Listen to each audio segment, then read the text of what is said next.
Welcome back to Culture Drop, where I'm joined once again by esteemed author and musician William Devitt. I'm your host, Jed, and today we're going to be talking about Lou Reed, where we're going to be covering his music in 1975, Metal Machine Music and Coney Island Baby, 1976, Rock and Roll Heart, 1978, Street Hassle and his brilliant live Take No Prisoners album, 1979's The Bells, and finishing up today with Growing Up in Public in 1980. The discussion begins with Lou Reed's controversial ambient distortion opus, Metal Machine Music, recorded in 1975.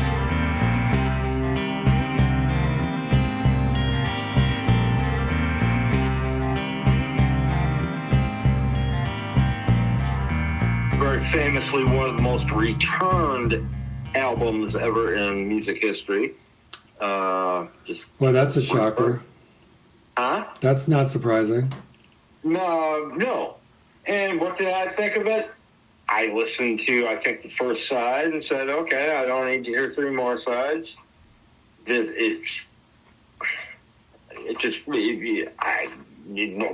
can you say about it? Fast forward several decades, I listen to it now, and I listen to it with some regularity, often as music for doing, Tai Chi or something like that. I like it now. I like it a lot as a soothing quality.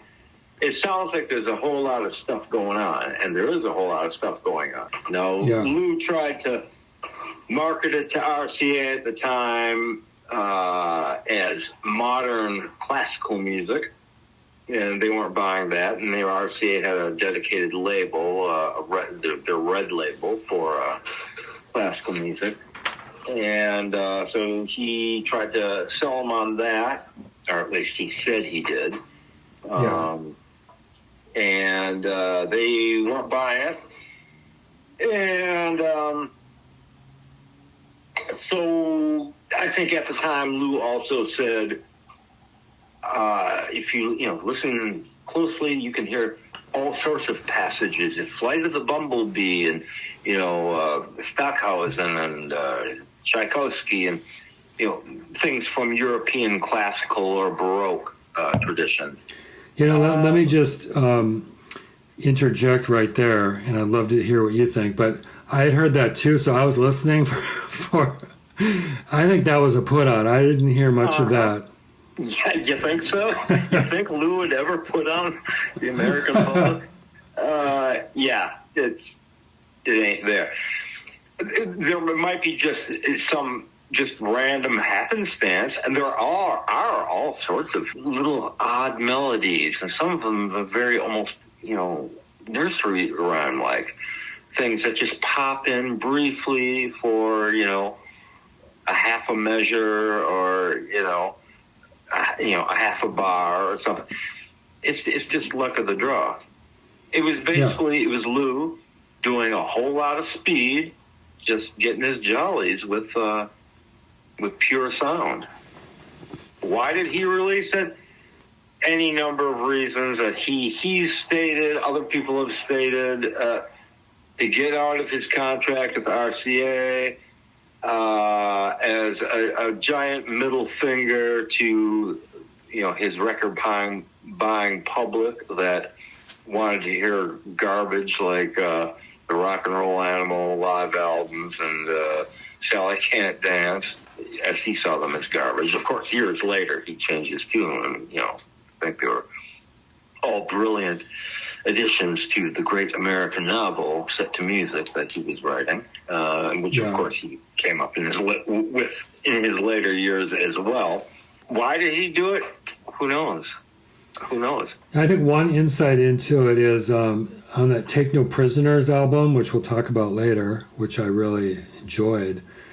He makes a side comment about that when there's a bunch of feedback going on, and he's like, "That's how I did Metal Machine Music." Alan and Stanley, these are your microphones, the owners of The Bottom Line, where Take No Prisoners was. I have most of that album memorized by heart. The live album?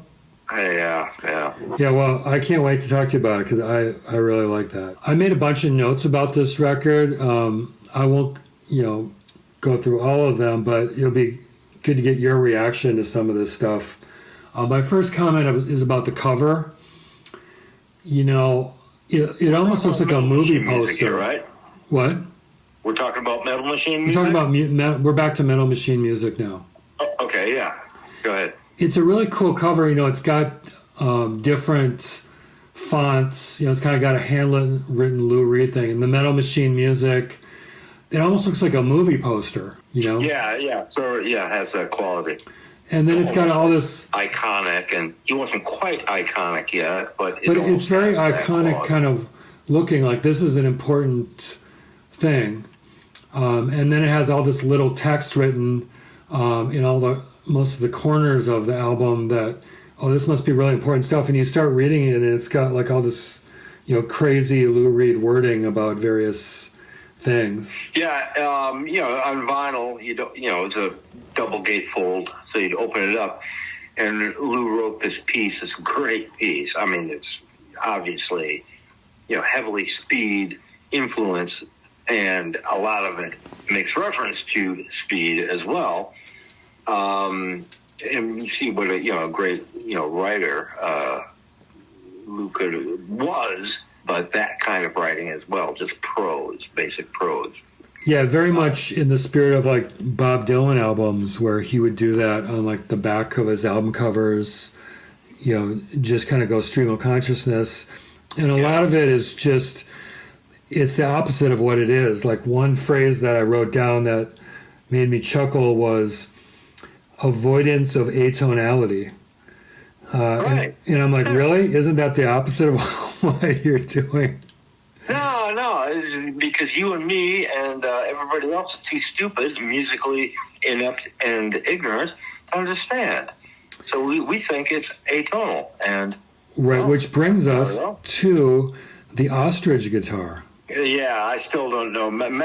Brother Matt knows the tuning for that. It's basically every string tuned to one note. That's it. Everything is tuned to one note, and apparently that went back to like when he did that song, The Ostrich. Yeah, which is not a great song by any means. That was one of his, bands where he was, So playing for, K-Tel Records or some, the equivalent back then, write 15 songs in a week, and they, press them on some.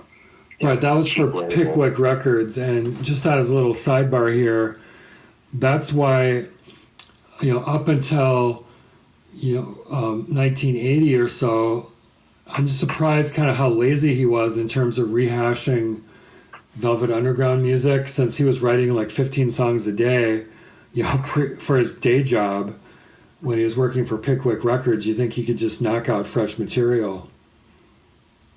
Yeah, Lou was not prolific in the way, say, Dylan or Neil Young or Van Morrison.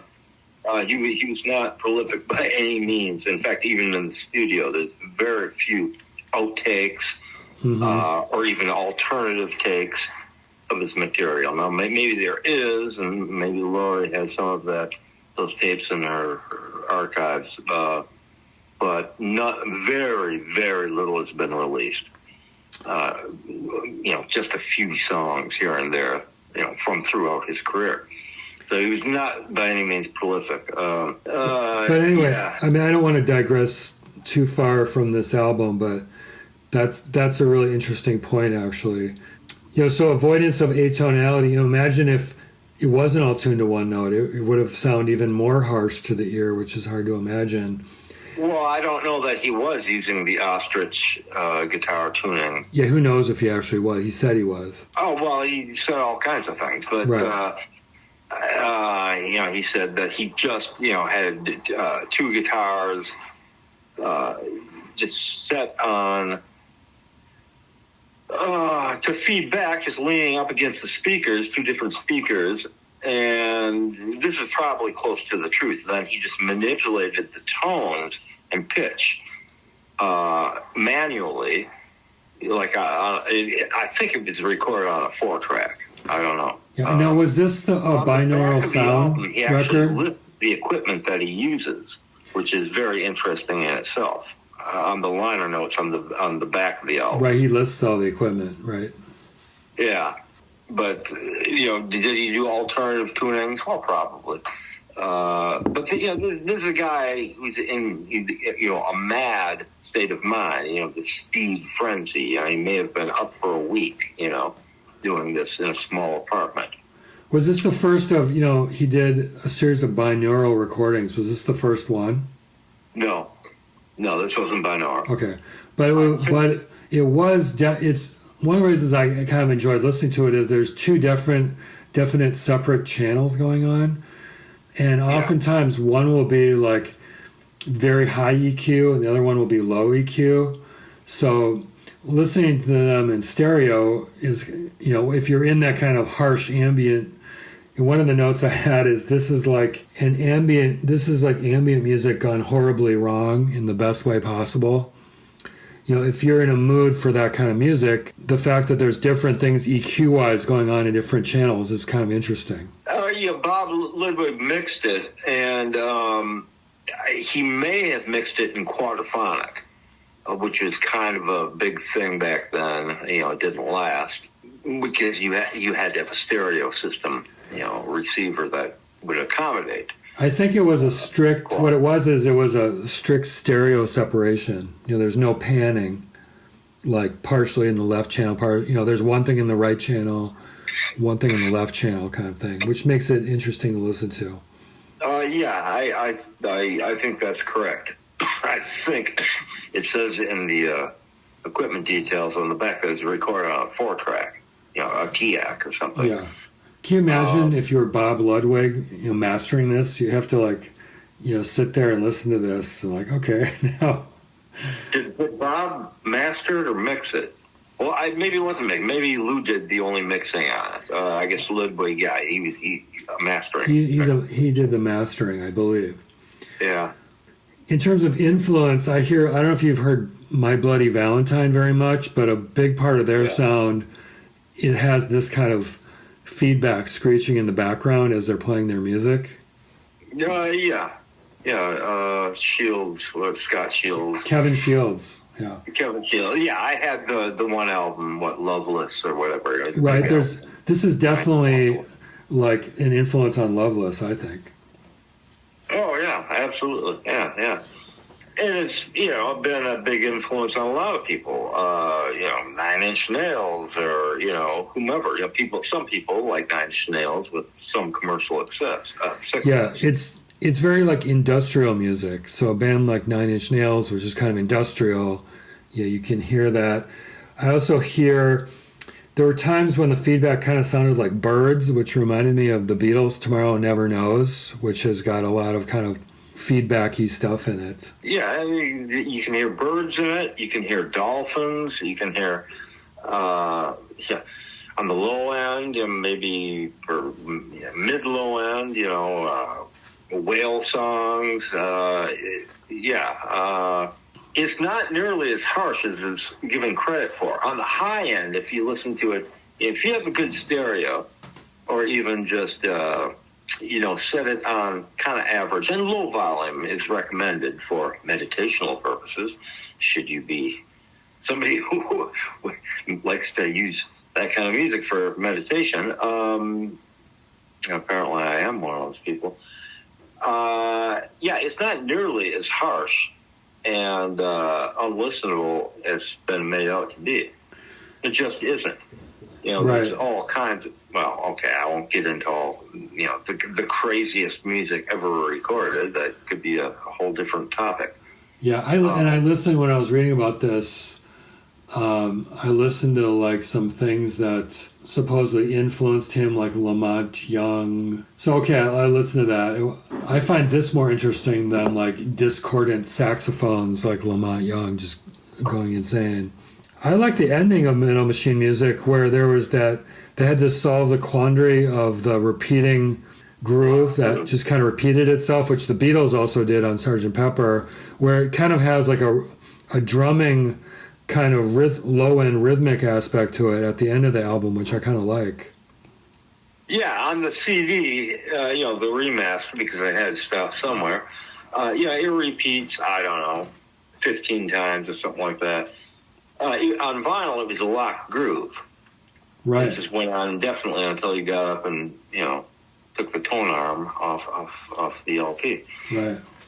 And, a lot of people have done that. The Beatles, nothing else comes to mind right now, but it's been done. It was, Yeah, well, I was just saying the Sgt. Pepper album has a run-out groove that repeats itself until you take it off. The only other thing, I don't know if you have anything else to add, but the only final thing I have to say about it is it just shows what a persuasive personality. He had a 5-record deal with Clive Davis. This was not Arista, so this is before. RCA, yeah. This is RCA Victor. But still, the fact that he was able to persuade people at the record company to release this, no matter what part of the label it was on, is quite a feat in itself. Well, a lot of that, the artwork, which you mentioned, a lot of people, and that's why it was a kind of a ripoff. Well, not kind of a ripoff, because people were thinking, he had the short blonde cropped hair from the Sally Can't Dance tour, in which he was, just finishing, and it was live. A shot of Lou on stage, and so people were thinking, right, it's like a Gatefold live album, right? Rock and Roll Animal album, and so a lot of people thought it was going to be, this hard rock, funk, R&B thing that he'd been doing with the Rock and Roll album, the Hunter and Wagner Band, and which he kind of continued in the studio with Sally Can't Dance. Right. And so that's, it was a ripoff. And the artwork, certainly exacerbated that.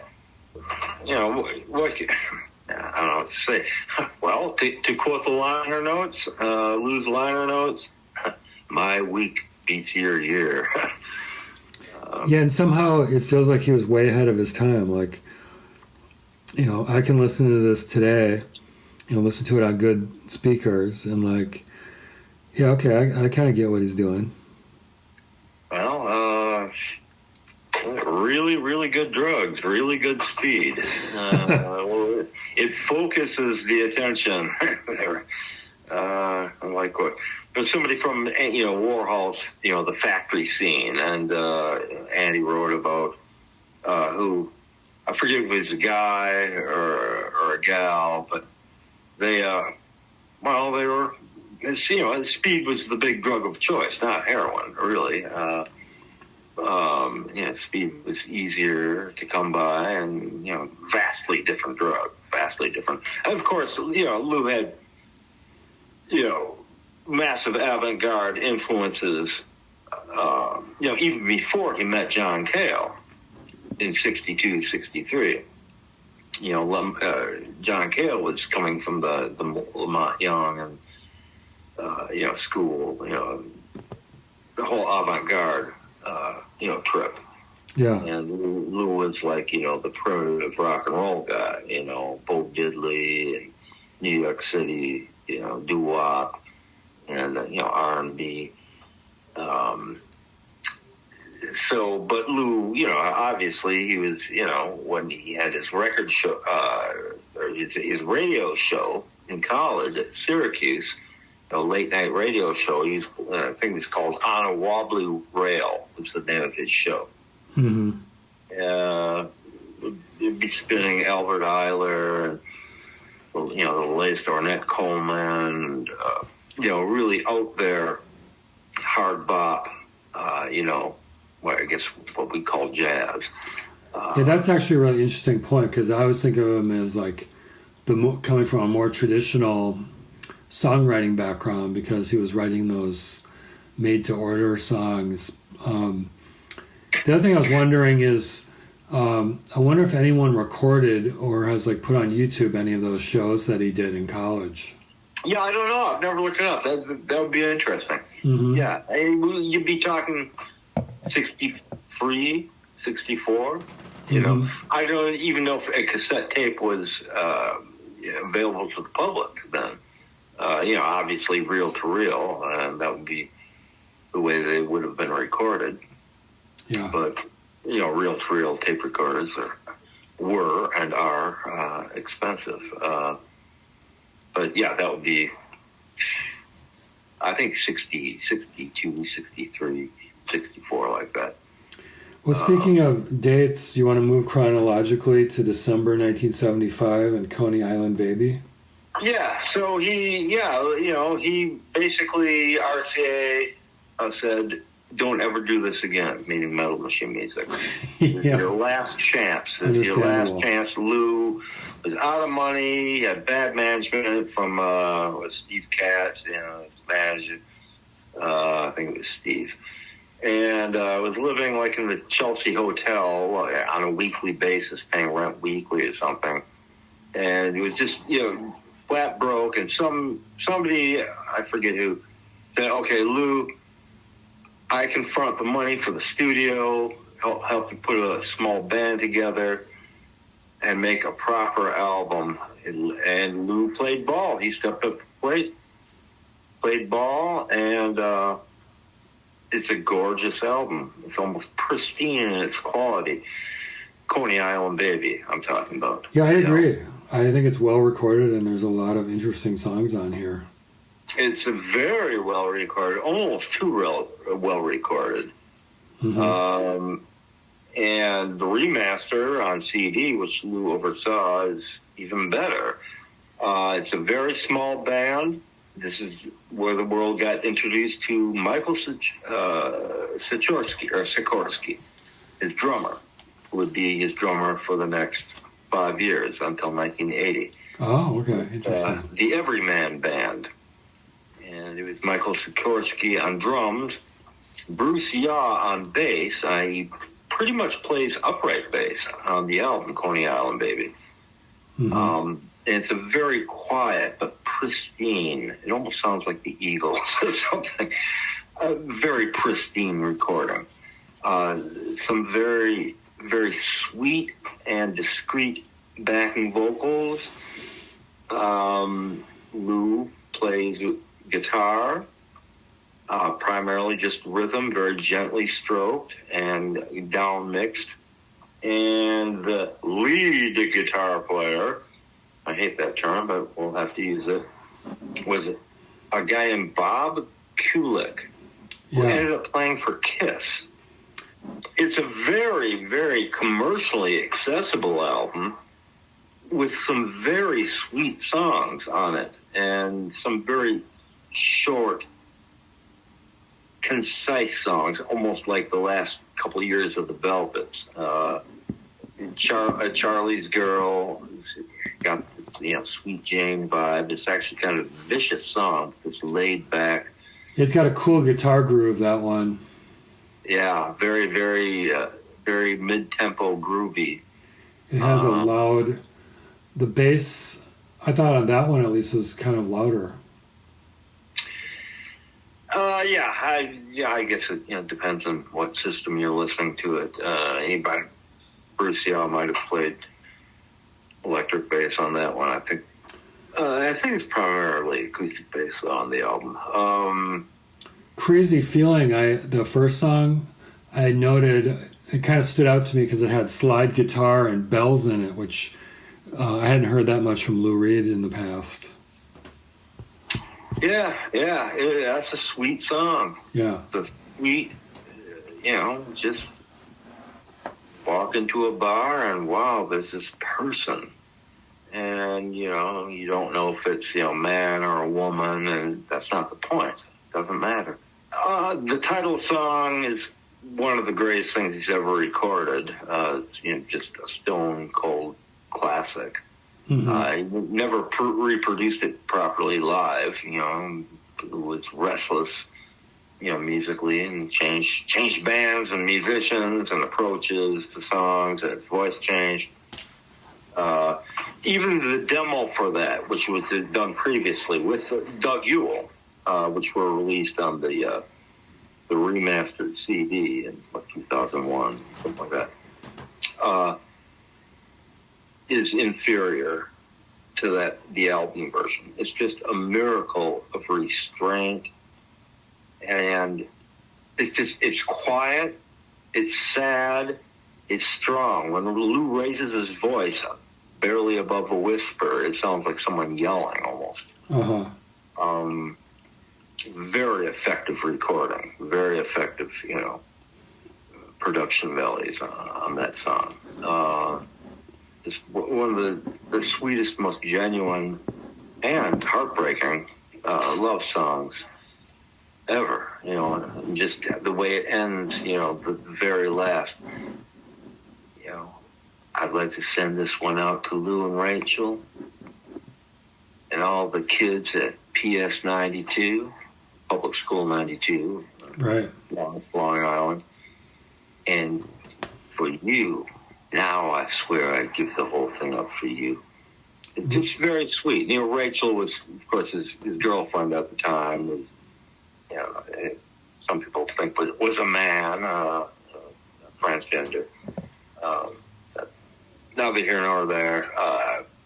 He was a very troubled point in Lou's life, personally and professionally. But of the 8 songs on the album, including the old Velvet Underground song from '68, '69, "She's My Best Friend," which is vastly superior to the Velvet's version, which I think came out on the VU Outtakes album in '85. Mm-hmm. Kicks. Last song on side one is is really disturbing music, sonically, thematically, as far as the delivery, the vocal delivery. Yeah, Kicks stood out to me because there's this talking throughout it, and occasionally there'll be some super loud voices that just come out of nowhere. Yep. And it's got a little bit of a jazzy vibe. So the jazzy vibe combined with the talking reminded me a little bit of the Clash's Jimmy Jazz. Yeah, but thematically, they're just worlds apart. Sure, I'm just talking sound wise. Yeah, it's a noir thing. It's a cinematic piece of music. Not that Jimmy Jazz isn't, but. They're 2 different movies. They're 2 different novels, completely different, as it were. And it's pretty disturbing, and the sound effects of the party going on only add to it, and they distract. Occasionally, something will just pop out of the mix really loud. Right. An unusual technique. You don't often hear that. Yeah, but not like high tech. It's just I just had a recording. Lou would do that again later, and a couple of years later on the Bells album, with a completely different vibe of the song, but equally as effective, almost hilariously so. Yeah, and we'll get to that later. All Through the Night is the name of that song, but that's. And, given the pristine, stripped down, almost minimalist quality of the band's playing on that album, it's really everything, the vocal, the party backing track, Michael Sikorsky's ride cymbal, the little blues licks from Bob Kulick, Bruce Yaw's upright bass just kind of, dragging along, as an undertow. Very effective music. Very, very, very moving. Not in a good way, really. It's like a little movie. Maybe not a very pleasant movie. Well, from there, should we move on to Rock and Roll Heart, October '76?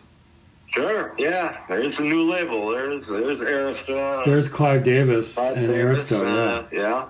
He signed, Patti Smith,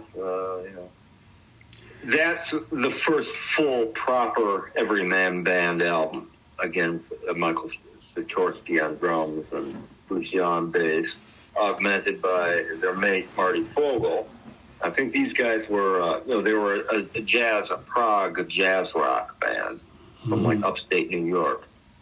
Yeah. They're like lumberjacks, and Marty Fogel on alto sax, and Michael Fonfara on keyboards, Fender Rhodes electric piano. Is this the same band that played on Take No Prisoners?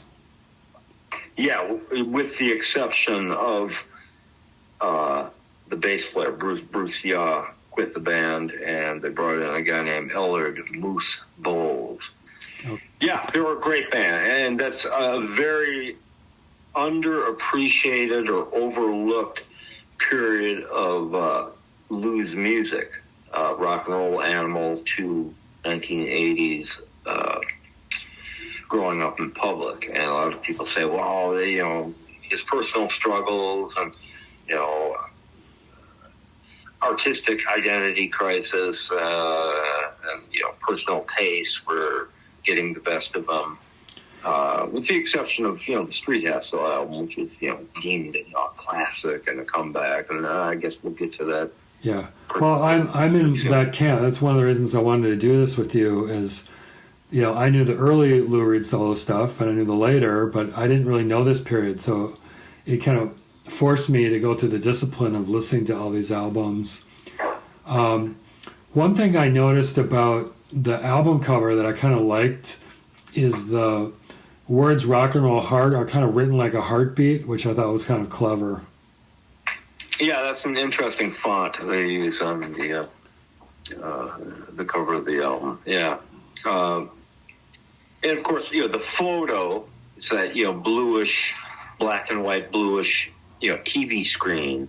It's a screenshot from Lou was a road warrior at that time. He's playing just live all the time, just touring constantly. Yeah. And for the rock and roll tour, rock and roll animal tour, that's really it started. FM broadcasts and all sorts of things. He needed money, and so what he did, for that tour, the rock and roll animal tour in '76 and lasted through '77. He bought a whole bunch of old TVs. He got something like a deal on something like 20 of them from New York City hospitals that used them as monitors or something. I forget what the story was. But anyway, he mounted them as a backdrop on stage, like 20 TVs, and he just had them all playing TV during the performances. And so with varying qualities of reception, and it's just, Well, that's interesting. That's kind of speed freak stuff from Lou. It's also kind of an early precursor of like U2 Zoo TV, where they had all those screens on the stage. Yeah, something like that. Very much so. I'm sure U2, was aware of that when they did the Zoo TV, Zoo Europa tour.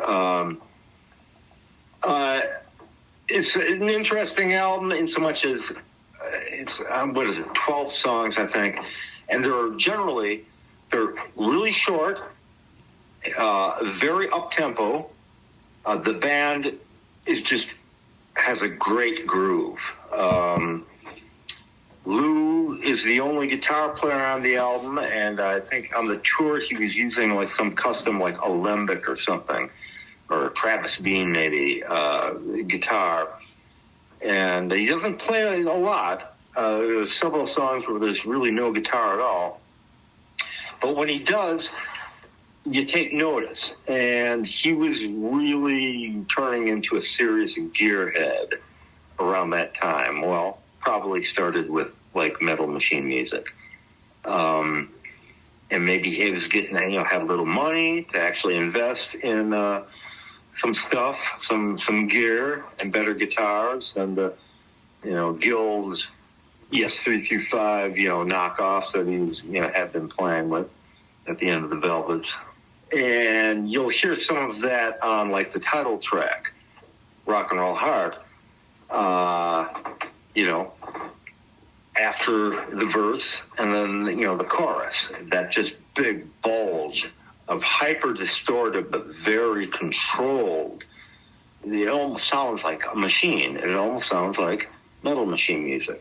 That's Lou on guitar, just playing these simple 3.5 chords, figures, and it's very controlled. And this would kind of typify what Lou was going to do for the rest of his career. I think you put your finger on something there. I felt like when I heard the song "Rock and Roll Heart," it reminded me of our discussion about Lou, slowly kind of putting the puzzle pieces together to find his own, like, true musical expression.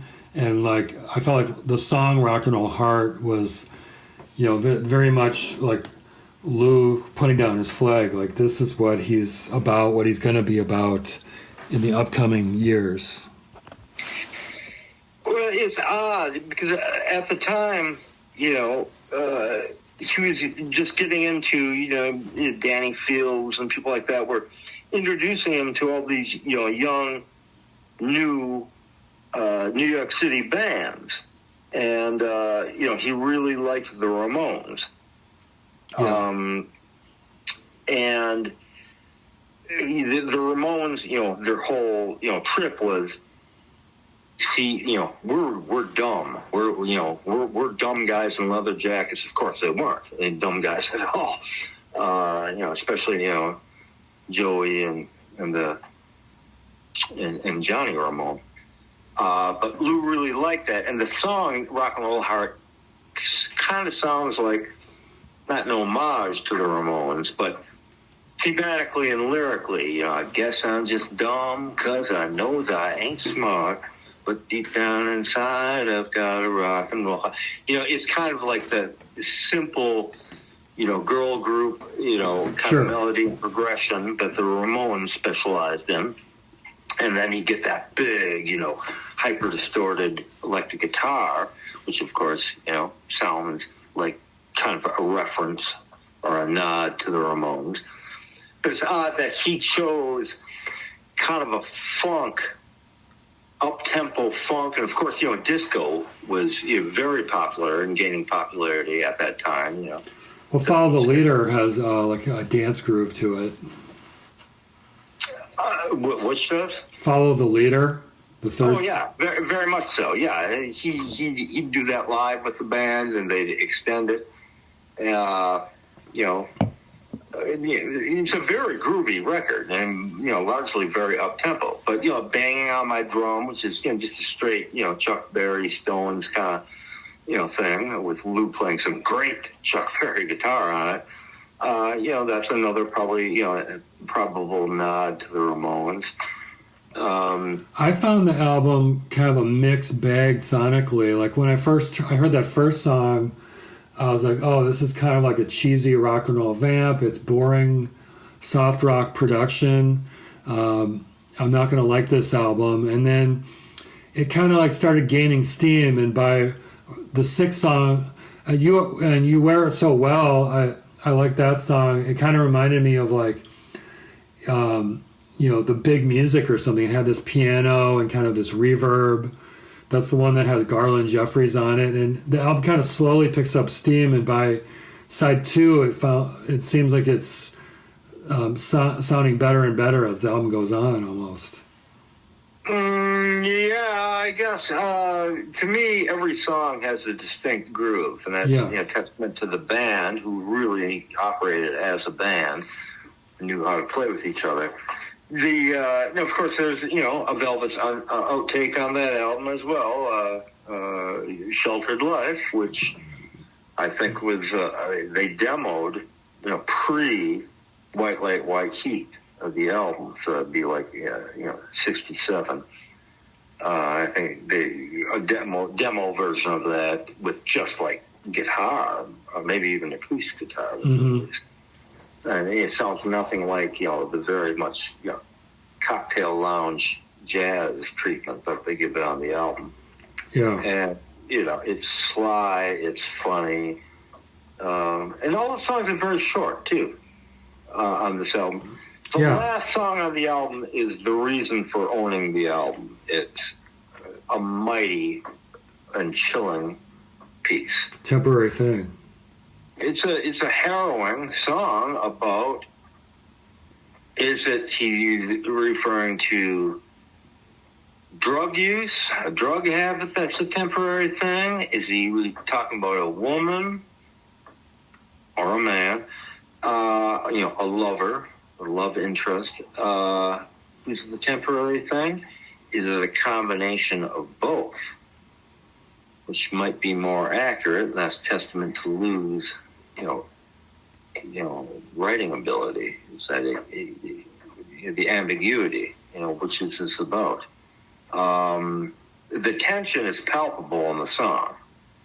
It's nothing. It's eighth notes on the piano. Michael Fanfare's piano. Ding, ding, ding, ding, ding, ding. Yeah. Boom. Every 12th beat or something like that. Just, the drums and bass just, come down, just, toms.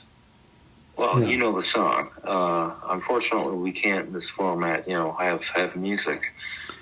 We have to deal with copyright lawyers. Like that. At this point in the podcast, our listeners can pause the podcast and listen to the song if they wish. There's that. Marty Fogel's sax is just, he just long tones, like, 2 notes. Yeah. Long tones. It's a drone, but the key is Michael Sikorsky's hi-hat, which he's bouncing in 8th notes. Mm-hmm. And it just lends this tension to the song, and nothing really happens. Lou does the vocals and all the backing vocals on the album, the exception of Garland Jeffries' vocal.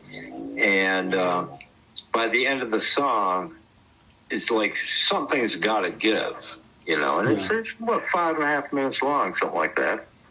So it's, the longest song of the album, but only at the very end, like the last, 2 bars, Lou's guitar just squeezes in with a feedback note, just.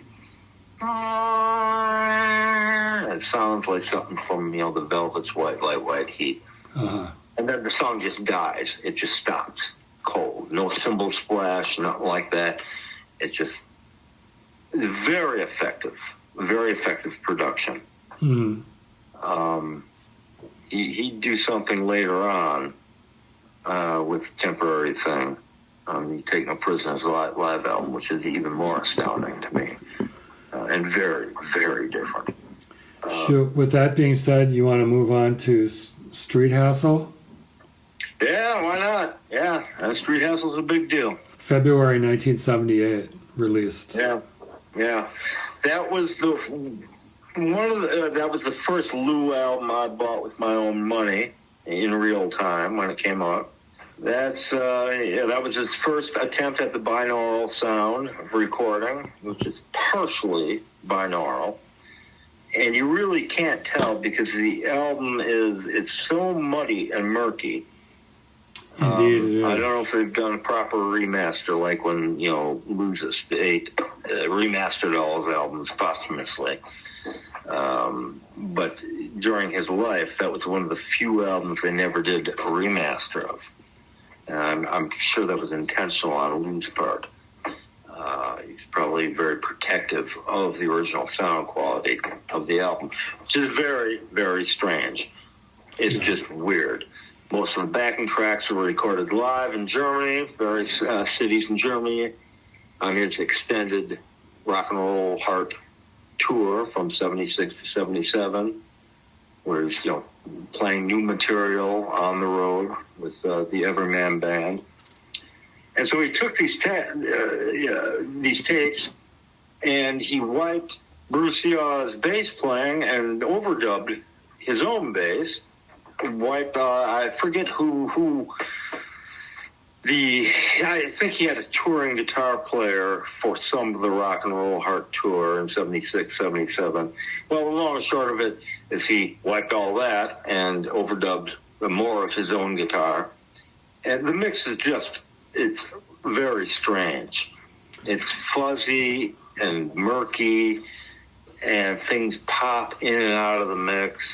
I thought the songs that benefited best from the binaural sound was the Street Hassle thing with the cellos, and also the title track. Yeah, that was the only pure studio job.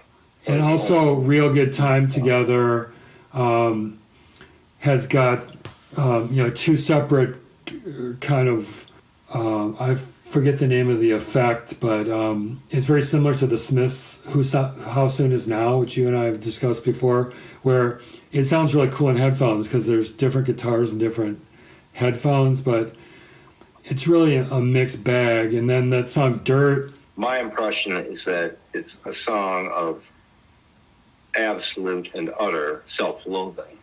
It's nothing. It's not put down song of anybody but Lou. Well, Give Me Some Good Times. It's that song to me sounds like a prayer. It's based on the Sweet Jane riff, and he references Sweet Jane in the intro. Yeah, that was interesting. Intro. Yeah, and the actual riff, and once again, there's that overdriven but very controlled guitar that Lou was starting to really utilize. The other thing is, I thought the band was kind of slack. Like they weren't like really gelling on those. Oh, they probably weren't. It's a complete Frankenstein. It's drums recorded live, Lou overdubbing bass. Oh, maybe that's why. Overdubbing more guitar. The saxes were recorded live. The backing singers were, I don't know if they were recorded live or in the studio. They certainly weren't on the tour, the 76, 77 tour. To me, it's a miracle of production. And the louder you turn it up, the better it sounds due to production.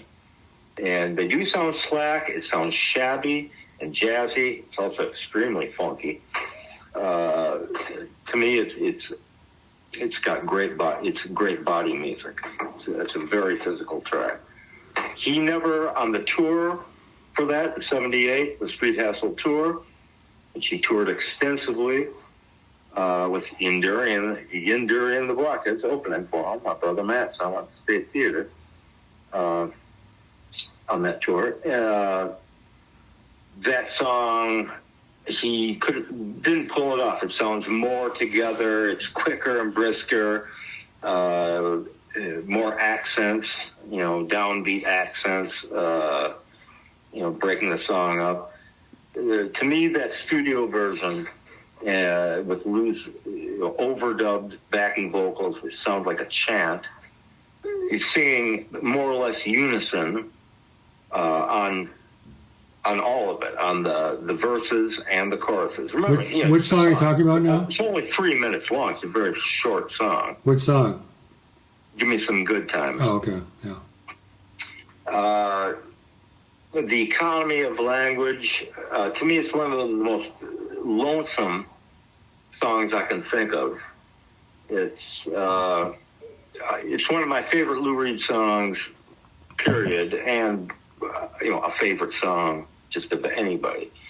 So the production can sound weird. The band performance, as you say, can sound slovenly or out of sync.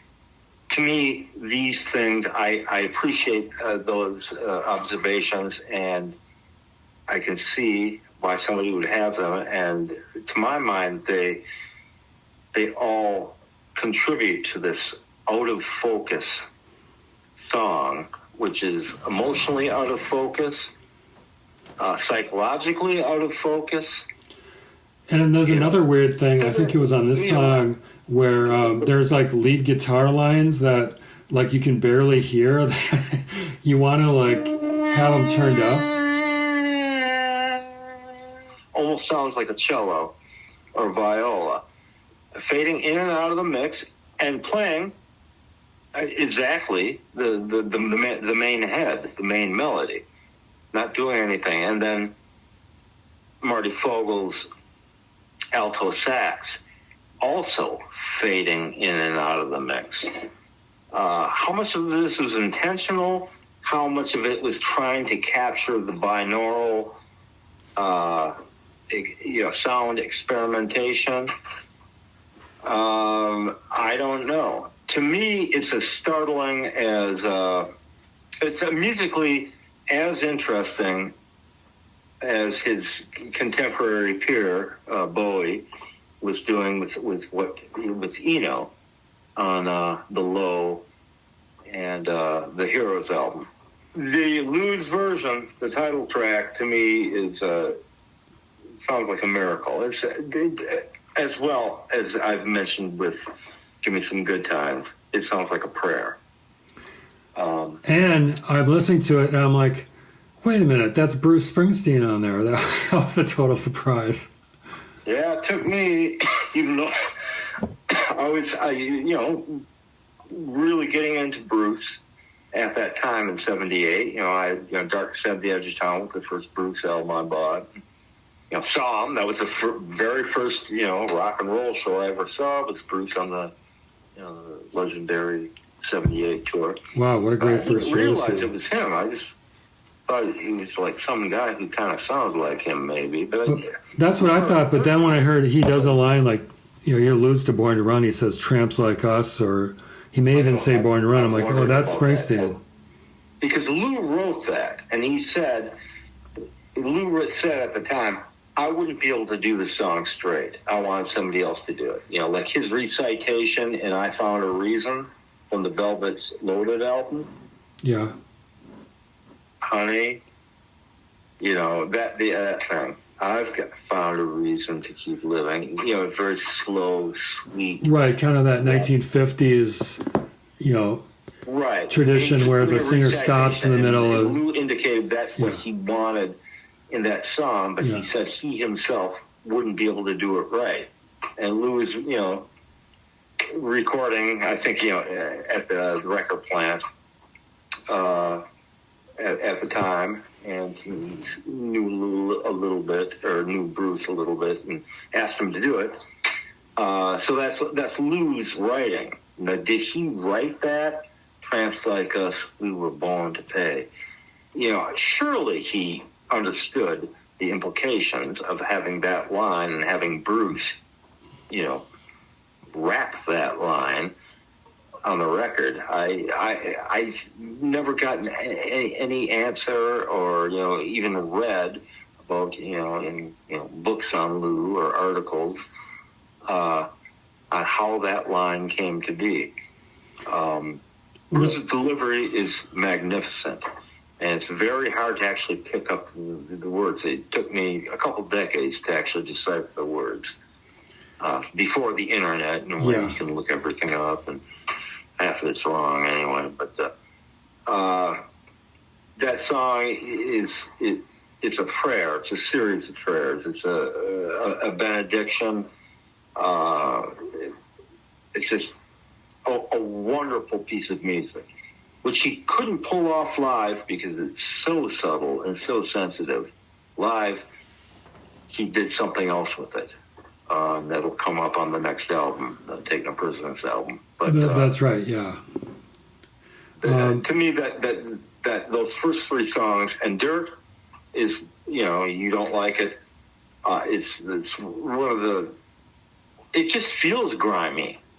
The drums on it, I don't know who played the drums. That's not Michael Sikorsky on drums. Yeah, well, there's I think it's those first few tracks where the drumming is like not in time, and it's like, what the hell's going on here? No, the drumming is in time. It's only the second track, that Dirt. Lou may have played the drums on that. Oh, okay. Maybe that's what it is. Or somebody else, maybe Joe Blow, maybe the janitor or somebody. It sounds like somebody who hasn't ever really played drums before playing. And to me, it's all the more powerful for it. This staggered lurch, those ugly, chord changes. Hey, you remember this song by this guy from Texas? His name was Bobby Fuller. Oh, right. Yeah, he gets the whole thing about the Bobby Fuller 4 and I Fought the Law, which I kind of... Before he went like this. That was kind of a shame, because that's a great... Yeah. That Bobby Fuller version is great. The Clash version is great. So That was kind of interesting. I fought the law won. That's what the song's about. It's about the futility of fighting life, of having your own inner battle, fighting your own demons. That's a cliche, cliched phrase, but it's real. It's the essence of human life. Fighting your own war, which is your main enemy is usually yourself. Sure, that makes sense. And I think that's where Lou's coming from. That's the context I've always taken it. To me, it's a very, very heavy, vicious song, Another song I wanted to mention is the song Wait. I really like that song, but it also stood out to me because it didn't really fit with the other songs on the album. It felt more like a traditional kind of maybe Pickwick kind of song he wrote, like pre-Velvets, and kind of cute, like it reminded me of like I'm Sticking With You that Mo Tucker sang, where Right. It didn't really fit with the other songs on that Velvets album, but somehow it did fit, and I kind of felt that when I heard Wait. Oh, I love it. And what a great way to end this harsh, Right.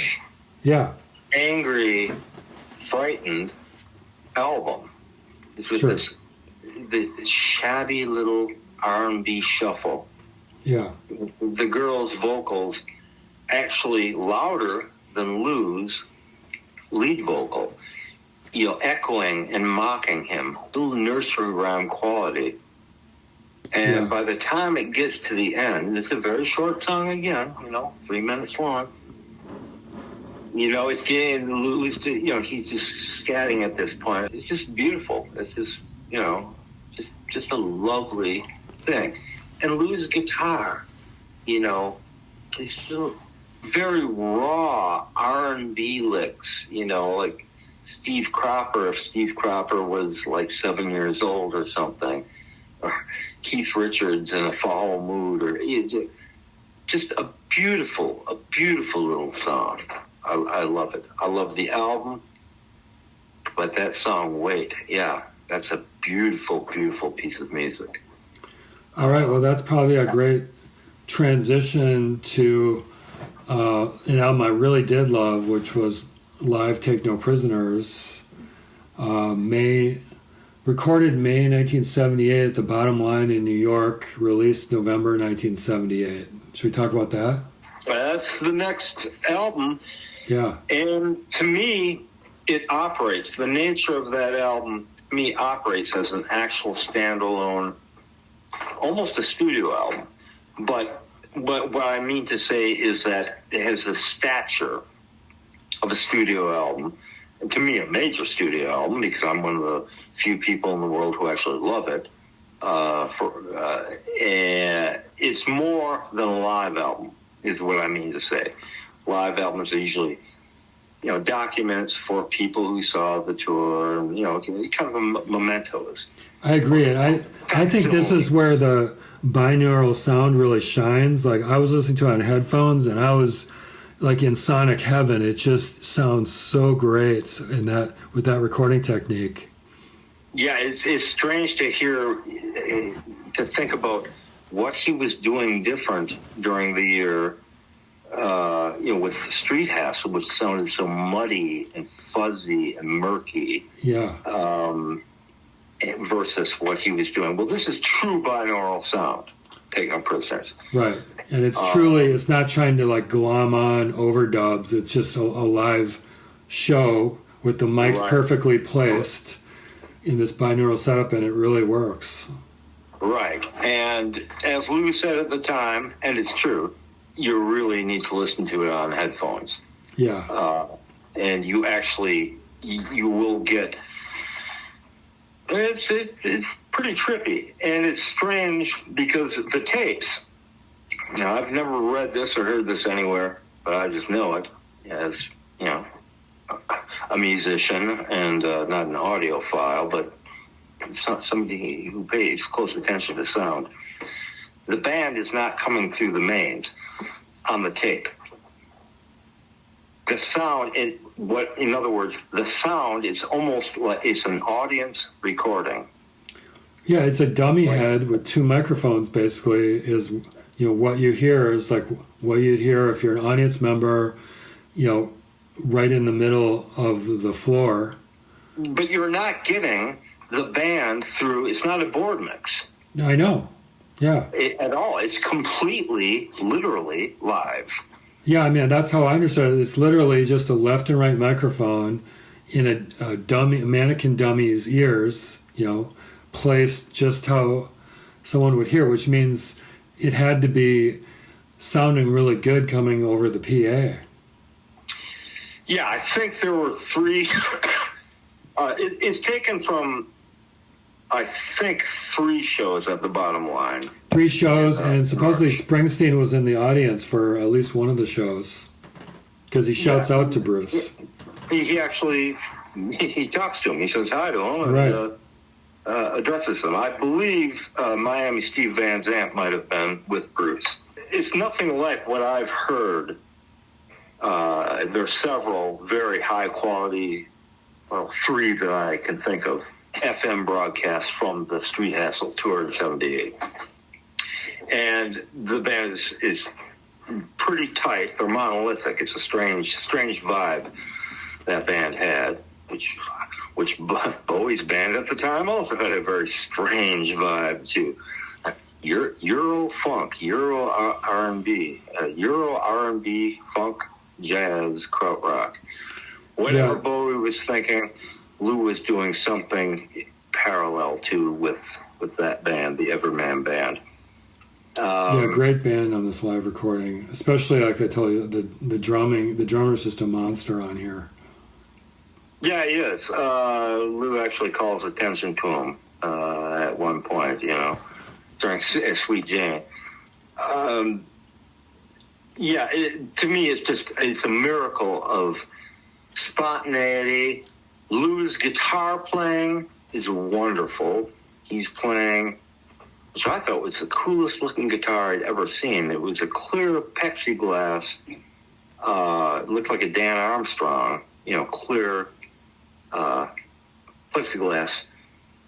A Strat body, but with a Telecaster head. And he famously used that on the back cover of the Blue Mask album in 1982. There was a photo of it built by the Music Man, I guess, a custom guitar company. But he was playing that on that tour, and he got a second guitar player on the Street Hassle tour. Stuart Heinrich was his name. He was a very, very good player, very tasteful player, but could, really, rip and do that, rock soloing. Yeah. But it was mostly pretty restrained. But Lou's rhythm playing, he played this strange, futuristic-looking guitar through a Roland guitar synthesizer effect. And it just accentuated more what he started with the Rock and Roll Heart album, and then on Street Hassle, this just very controlled, hyper-distorted, but controlled power chord effect on his rhythm playing. So, very heavy chords. Lou was always a great, great rhythm player, but he also liked distortion. Right. And that kind of, with that tour and that album and the FM broadcasts from that tour, really, accentuate. It just lends this big, monolithic, wide open quality to the rhythm section. And then you have Michael Fanfare's, keyboards, the Fender Rhodes, piano, doing its thing, Marty Fogel's sax doing its thing, and occasionally Stuart Heinrich doing a solo. But Lou also took solos, and even on the Take No Prisoners album, we talked about Temporary Thing, the last song of the Rock and Roll Heart album, and what he does with that It's the last song on, I guess, the first side. Which song? Of vinyl. It's a temporary thing. It's actually listed as I'm Waiting for the Man. Oh, right, yeah. I'm Waiting for my man. But it morphs between the two. It's right. Slow, very slow, like Stax Volt. Slow R&B take. And apparently his part is about 13 minutes long. And apparently the original tape was much longer, but they edited it. And it just starts with the band just vamping, slow and quiet and smoky. And Lou, I don't know what state he was in, because I think he'd been off speed, but his alcohol intake was very great at that time. And he'd been working out at the gym, obviously. He's, very beefy and muscular on that tour. And him telling the audience to essentially, like, shut up. Yeah, the other thing is, like, really quiet, and I'm not gonna sing until you shut up. And it just goes into the stream of consciousness rap, and it sounds like a guy who's really drunk or really stoned and really, really desperate. And it's not something you can fake. What's going on in that song. And it morphs into Temporary Thing, a blues gospel version with the backing singers and Ellard Bowles. Yeah, and the interesting thing, the way this album is edited, and who knows how, because it was edited from 3 different performances, but it starts off very combative with the audience and, Lou talking a lot, and as the album progresses, the audience slowly, like, stops yelling as much, and Lou stops talking as much, and the band starts to find its groove more. And the last song on the album, which is a track from Street Hassle, which actually goes back earlier to the not Sally Can't Dance, but Coney Island Baby sessions in '75. Leave Me Alone. It's very powerful, and supposedly one of the heads, the binaural heads, crapped out, so it's only half a channel. And Lou has said that's one of his favorite, sonically, one of his favorite tracks ever. Yeah, that's great. It really rocks. It does. It's basically mono, I think. Well, binaural is essentially mono. Anyway, but on that tour, that song really rocks, this version. But on that tour, they used to break that song down to like serious funk, R&B, disco, if you will, mode. Extended, 15-minute long jams with, Lou just, doing, super, super funky rhythm guitar. The guitars just, working off each other. Everybody solos. A very funky, heavy beat. So that song is that version on Take No Prisoners kind of just sticks to the hard rocking sound of it with the slight jazz touches. Yeah. To me, it's one of the greatest live albums ever. We'll talk about James Brown at the Apollo, or things like the Stones Get Your Yayas Out. That's all heavily overdubbed. And, the Who's live at Leeds. All right, well, yeah. I agree. It's one of the greatest live albums I've ever heard. You got the great songs of Lou Reed. It's got that incredible binaural recording. You got this really hot band. You got the electricity of the audience at the bottom line. And it's just such a great album to listen to. Yeah. It's overlooked. Fun.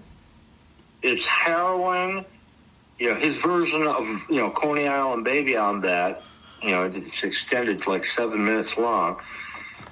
It's just like, it makes me choke up by the end of it.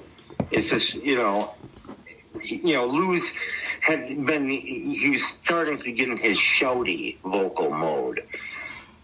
I don't know if that was, quitting speed and drinking more, before he got sober.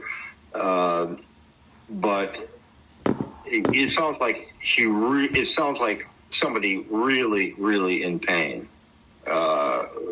really in anguish, vocally. Mm-hmm. And you don't think of Lou Reed as being, a great singer, whatever that means, or having a great voice, whatever that means. It's very powerful. And then the title song of, Street Hassle, the Street Hassle album, how he reworks that live is pretty astonishing. It's cool. It's totally different as it had to be, and it works. Yeah, there's no way they could have pulled off the subtlety of the studio performance. With Lou's very quiet and indifferent, cool vocals, which are on the studio version, and he spits his vocal out, and for the fade out of the song, not the fade out, but the coda. The band really jacks it up. Well, with that, should we move on to the Bells, Sure. released May Yeah. 1979? Yeah, that's the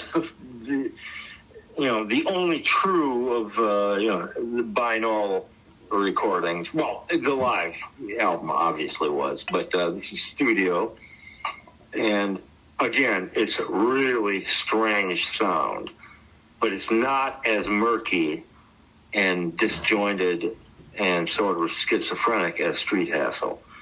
And clearly the band is all playing at the same time. I don't think there are any overdubs.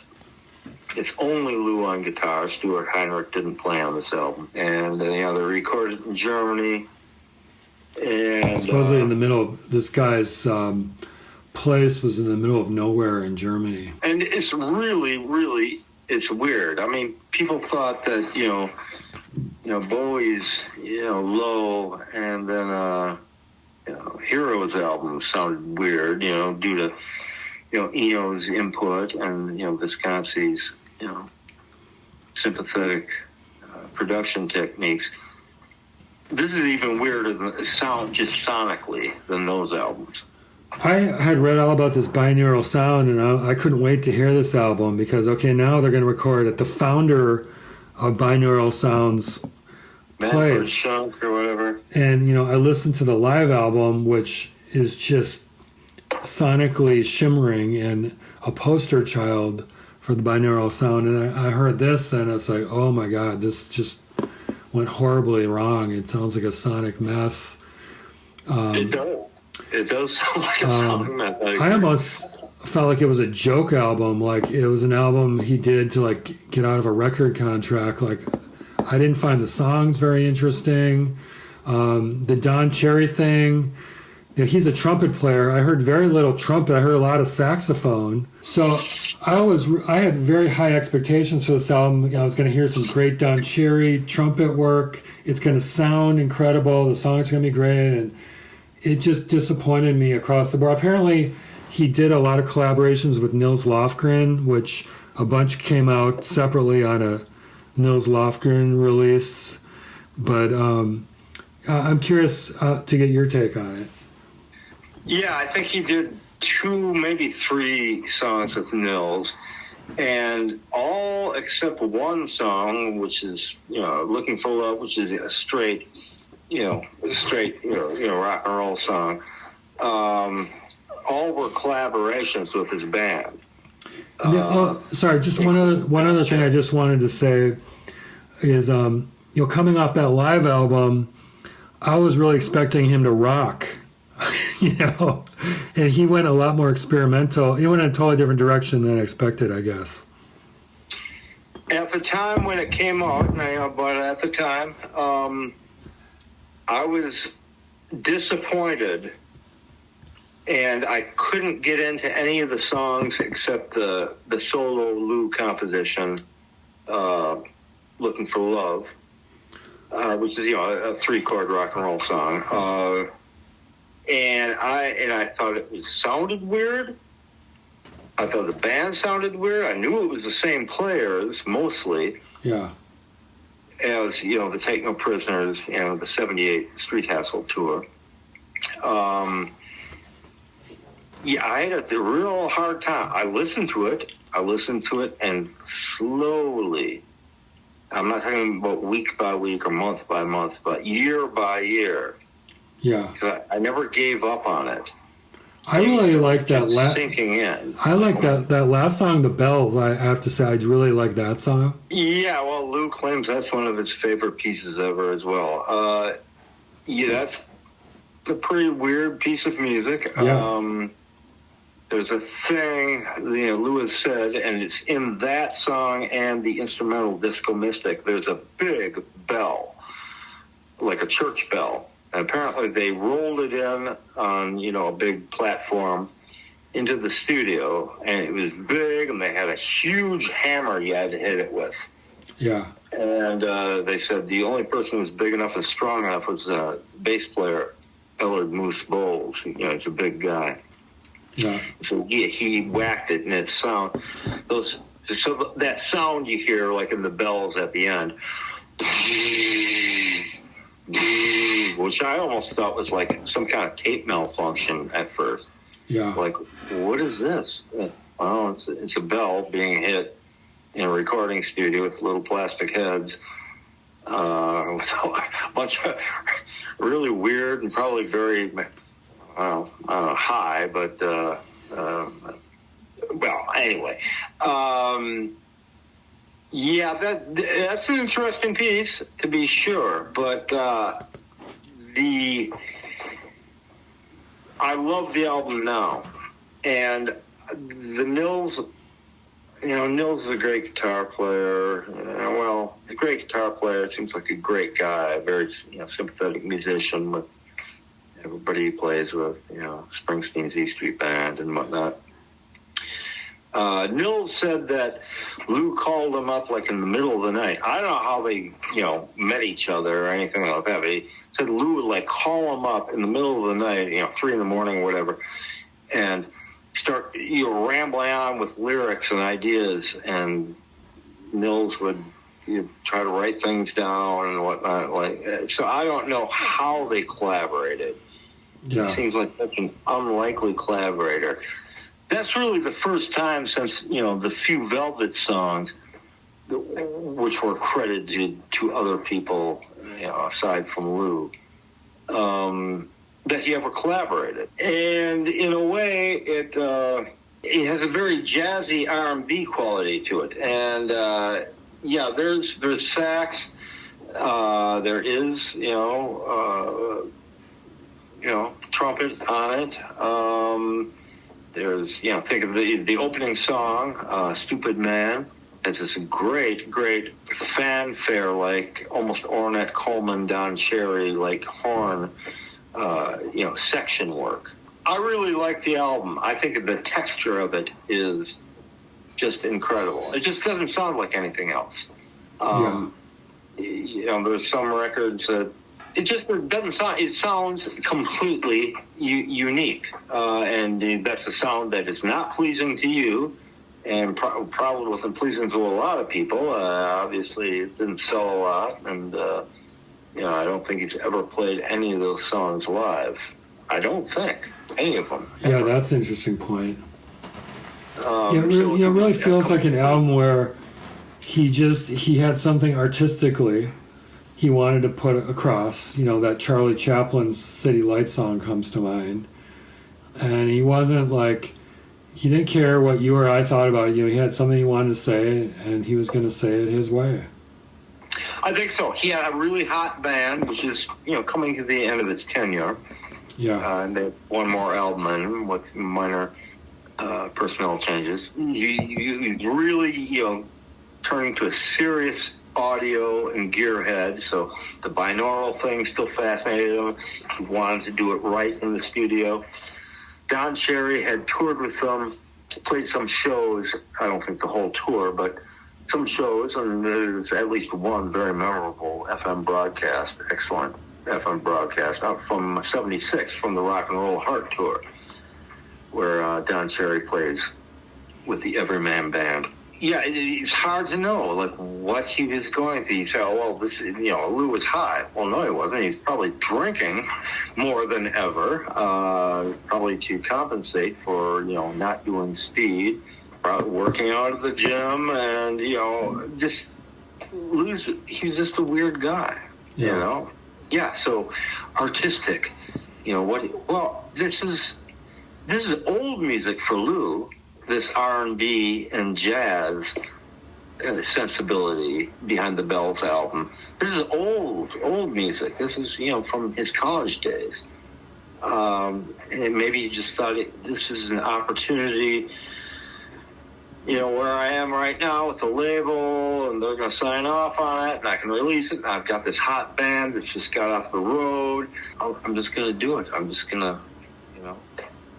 going to lay some stuff down, just, to see what sonically I can sound like. Not like the songs are any great, shakes necessarily, but the sonic experiment, Yeah, and part of it was, like, if you look at the writers, none of the songs are written only by Lou Reed. They all have a collaborator, either Niels Lofgren or Don Cherry, or Frank Farah. The whole band. I think everybody that was part of, there's only like 8 songs on the album or something like that. Yeah, 9, yeah. Yeah, and, Lou only wrote one song, solo, Looking for Love. Right. One song, first song on side 2, on the vinyl, harkens back to Kicks from Coney Island Baby with the party track sound effects. That's right. That's All Through the Night. And to me, that song is a miracle. Now, I know I've used that word a lot. It's got the party track, but this time the party track is good-natured. And it's, the guys sitting around, you can pick out, Lou's voice and, Eller Moose Bowles. He's a big dude, a black dude, and you can pick his voice out. But it's guys sitting around having some drinks. And the nature of the song, there's no chord change or anything. It's just one progression with Marty Fogel's alto, and I think maybe Don Cherry double tracking or playing unison on trumpet. And it's just a slow, shabby little funk R&B shuffle, mid-tempo thing. And it's just in the imagery behind the lyrics and the theme and how the vocals fade in and out against the backing track party vocals, which also fade in and out, loud things, somebody a phrase or a word or somebody breaking out laughing will come to the fore of the mix. And just this repetitive, horn line going. And a very funky, fluid bass line. And there's no chord changes or anything. Just it feels good. And it's not a happy song. It's a song about desperation. Mm-hmm. I think that's a great song. Maybe not a great song, but a great track. Mm-hmm. A great production. And if you don't like the sound of the album, you're not going to like that song. I happen to like the sound. I liken the texture of the album to the Clash's Sandinista, which is also murky, nebulous, ambiguous, watery, almost aquatic at times.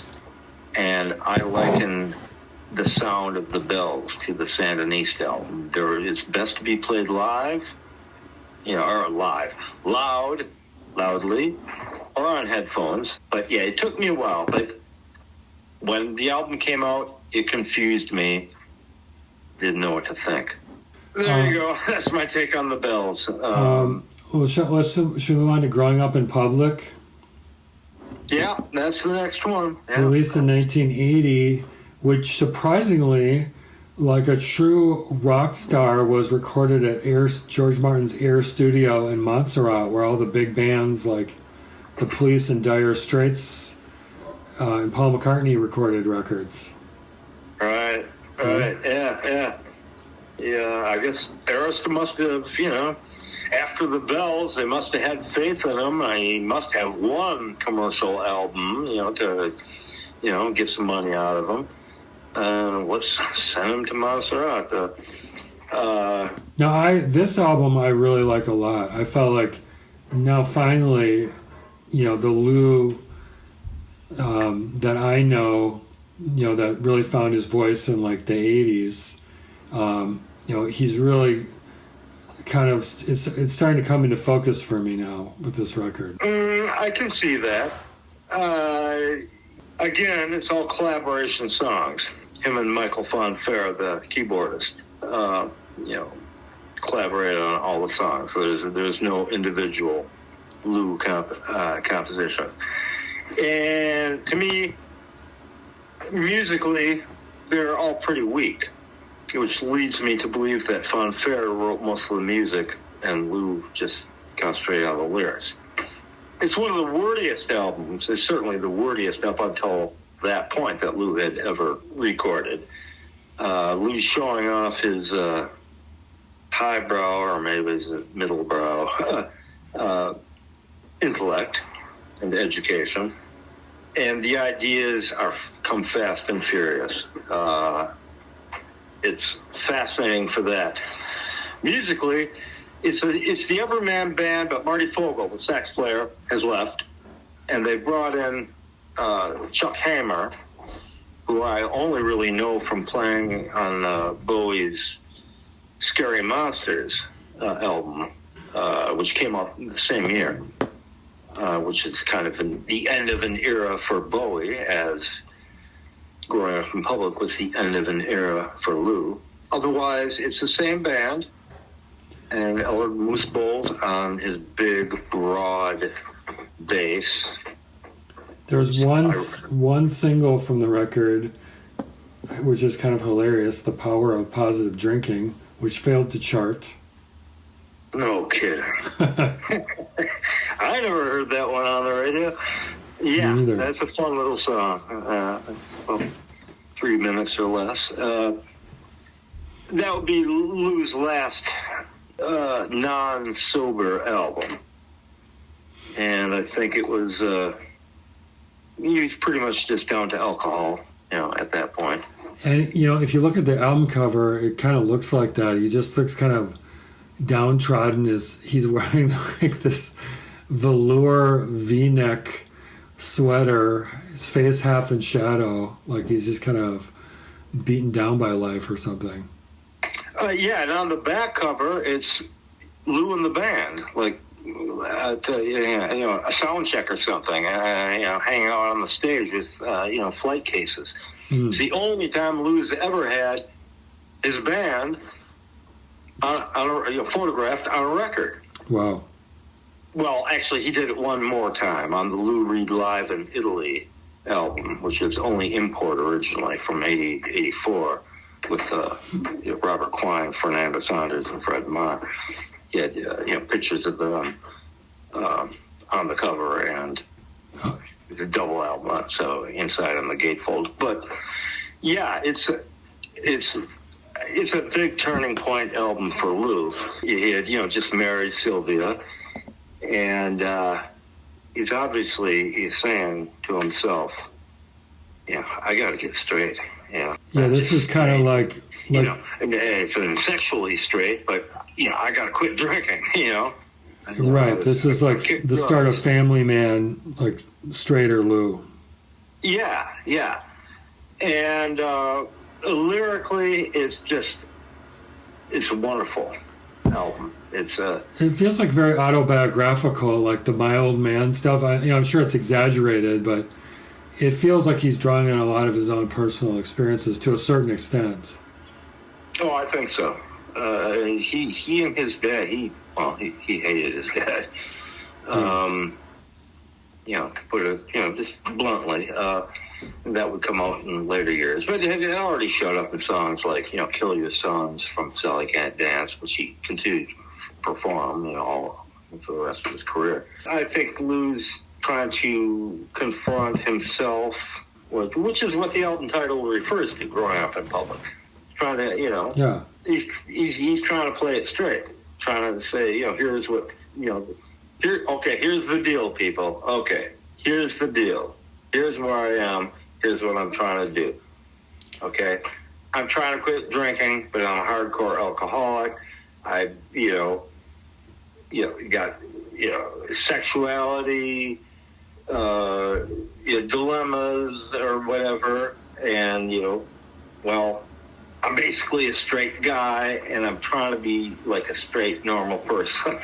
And that's the first glimpse we have of what would, on his next album, which would be a total departure, and to my mind, his greatest, solo album ever. He would fully embrace.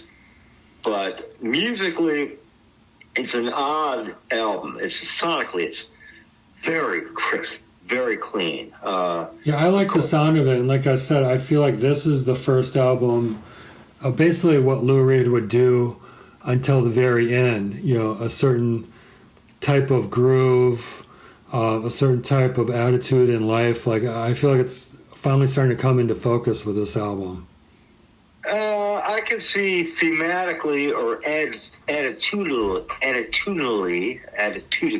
as one of those made-up Chuck Berry words would have it. I could see that.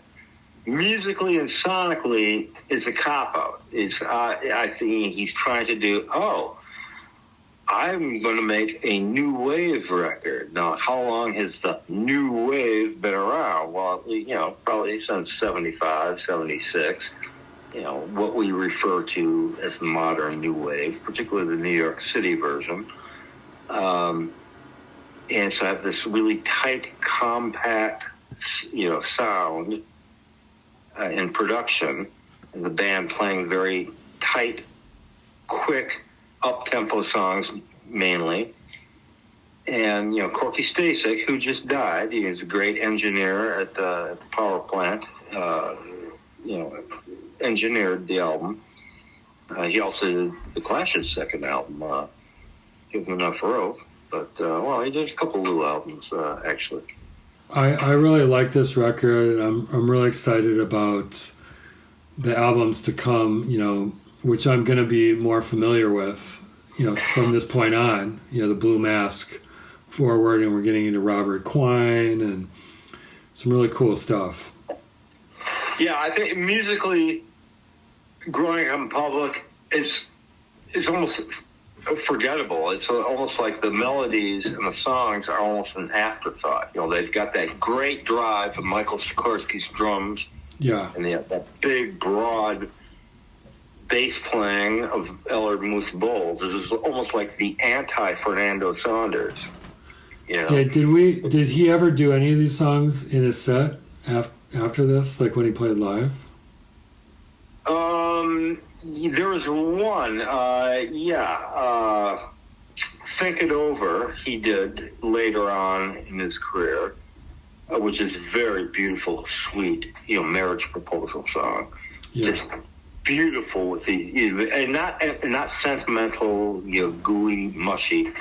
It's a very short song, about 3 minutes long. He did that, and let me take a look at the set list here. I don't think he ever did any others. That's the only one that I know of, is Think It Over. He did much later in his career. Maybe only a couple times, I don't know. But it's almost like the music's almost like an afterthought. It's almost like, I have these things to say. I have these words. Yeah. Michael, write me some music. So Michael Fanfara said, okay, sat down at his piano and came up with some mostly pretty unmemorable melodies and progressions and riffs. The band was so tight and so, simpatico that it sounds good, and has, and the engineering is very, very good, and it's very no frills. There's no special effects or anything. And Lou doesn't really play much guitar on it that you can, really decipher or hear. Maybe a little lead line here and there, something like that. And of course, they had Chuck Hamer, who was, a guitar synthesizer specialist. That's what Bowie used him for. I'm assuming why Lou brought him into the band for that extra texture. But musically, mostly very unmemorable songs. But due to Lou's voice, his physical voice, he's an excellent physical voice. He does some shouting. There's different Lou Reeds. I think I like the, Lou Reed trying to clean up his act, Lou Reed, rather than like the mean, snarky Lou Reed pre-Sylvia, where he's just so mean. I just sometimes I can't get on board with that Lou. Well, he was pretty tender on Coney Island Baby. That's true. Song. He always had the tender side. But he was also tender on Street Hassle. As harrowing and callous as that can sound, it's also tender. And what leads up to that, the first act of the song. What song are you talking about? I'm talking about Street Hassle. Yeah, and another thing I wanted to say about Street Hassle is, that cello, that beautiful cello line, the dun dun dun dun dun. Yeah. It's both intoxicating in its repetition and infuriating, because as a musician, like I wanted to take that somewhere else and have a variation on it, but like the Philip Glass part of me and like the ambient music part of me likes that it repeats. It almost has like a hypnotic effect by not varying it. Well, it does a slight variation. Well, it does. It goes dun dun dun dun dun dun dun dun, but basically it's just going dun dun dun dun dun. No. Well, it's meant to, obviously. Right, I know. I get that. I'm of mixed minds about that approach. Lou had a very serious primitivist approach or taste in music, along with, his avant-garde tastes and his, straight-ahead rock and roll tastes. He had, Bo Diddley was, that was his boy. Bo Diddley was his man. Yeah. And that's, talk about one or two chords. No, that's right. It's very in the spirit of Bo Diddley, and like it's got this cool kind of hypnotic riff, and that's what that cello's doing. Well, it's also in the spirit of Stockhausen, or sure. Philip Glass you mentioned. It's also in that spirit as well. Yeah. And we know why people have hyper repetitive passages in music. They're to entrance us, That's right. to hypnotize us. Yeah. They cast a spell. Well, that's what I'm saying. That there's the part of me that wants variation, but there's the part that that's the function of rhythm too. Even without any melody, you can listen to a rhythm for an hour and you go into a trance. Right. It's static. It almost becomes static. It can be the funkiest, dance beat, whatever, and if that's all there is, eventually it's going to get to you. It's going to become not just a dance track, a dance rhythm. It's going to become something other and beyond, something hypnotic. Yeah. And of course, that cello line that we're talking about is, very staccato and very tightly, controlled rhythm. And that's the other thing I wanted to mention is that, I was so frustrated by the recording quality, and then when I heard the recording quality of that cello, which is recorded beautifully, and in headphones, it's got different parts of the cello in the left and right side. That sounds amazing. I believe Lou alluded to this at the time in an interview, like in magazine or something. He said they just stripped away everything except for the cello. So you might hear some ghost backing tracks. Oh, it interesting. Sounds like there's some, ghost backing tracks that were, deleted from the ultimate recording. Oh, that's interesting. Yeah, and of course, the theme, the riff picks up on, electric bass, which is Lou playing, and then, electric guitar as well, which is also, Lou playing. Yeah. It's not a party song. It's not a dance track. I'm sure some jerk somewhere in the universe, and we'll find it on YouTube someday, will make a dance track out of the studio version of Street Hassle, and who knows, maybe it'll be great. But if you look at like the arc of his career, there were some strings in Transformer, but because of Mick Ronson probably, but, no one would have expected a track like Street Hassle from Lou Reed in 1978, I don't think. Well, except for the Velvet Underground, which featured a guy named John Cale on viola. Right, which had been a few years. That's true. Yeah. No, he moved. Let me think. Trying to get my little reptile brain here to fast forward. No, but after Lou used strings, quite a bit afterwards. What becomes a legend most from New Sensations has a violin on it.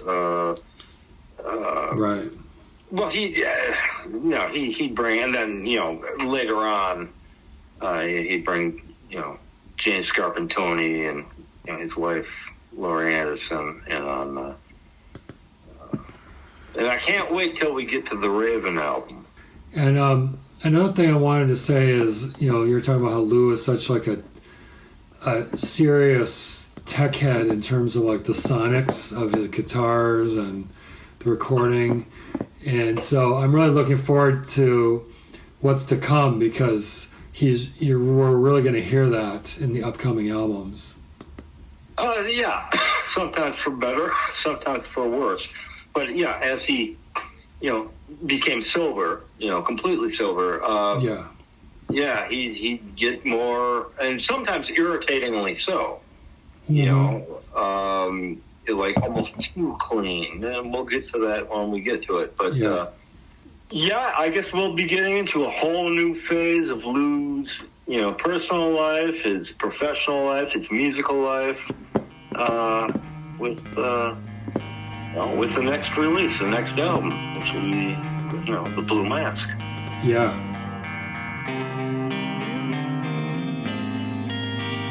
Thanks for listening to Culture Drop, our discussion about the solo career of Lou Reed, covering 1975 to 1980, when we'll be back to discuss his career starting with 1982's The Blue Mask. So thanks for listening.